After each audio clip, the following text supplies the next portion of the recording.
repris l'exploitation de mes parents il y a déjà un certain temps.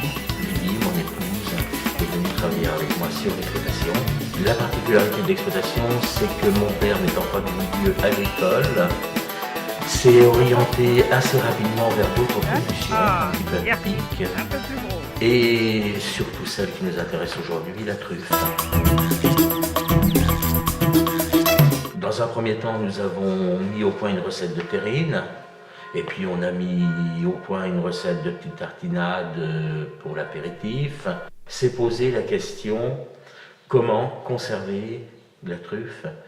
Donc on a travaillé avec l'ENSAIA sur différentes formes de conservation. La lyophilisation pouvait être une forme intéressante. Donc voilà le produit qui a retenu l'attention du jury au dernier concours Innoval. Donc un petit contenant en verre, 5 g de truffe lyophilisée, qui correspond globalement, en fonction de la teneur en eau, à 25 g de truffe fraîche. On conserve les arômes, on conserve le croquant de la truffe, sa texture.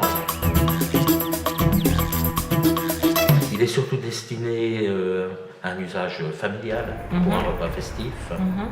Par contre, on le propose sous d'autres conditionnements pour la restauration. C'est un marché que l'on est tout doucement en train de prospecter. Donc là, évidemment, on s'adapte à la demande du restaurateur ou des traiteurs en termes de volume souhaité. Et on ne le trouve pas en grande surface, mais plutôt en épicerie fine.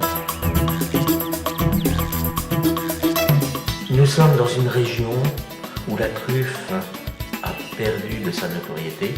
Alors, Simplement des morceaux de truffe, l'évolution de l'agriculture, les conflits, alors ça c'est des vrais ou faux? mais surtout l'évolution de l'agriculture qui a fait disparaître des zones intermédiaires où elle était abondante, a fait que la Lorraine a perdu l'identité qu'elle pouvait avoir à une époque au niveau de la trufficulture.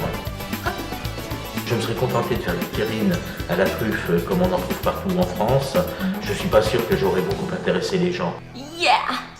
The truth, yeah, so good, not surprising, you know. Je suis intimement convaincu qu'on est à un tournant au niveau des économies et qu'il faut réinventer un certain nombre de choses. Sur un plan plus agricole, je suis en train de lancer une réflexion sur la Meuse pour la réintroduction de la culture du chanvre.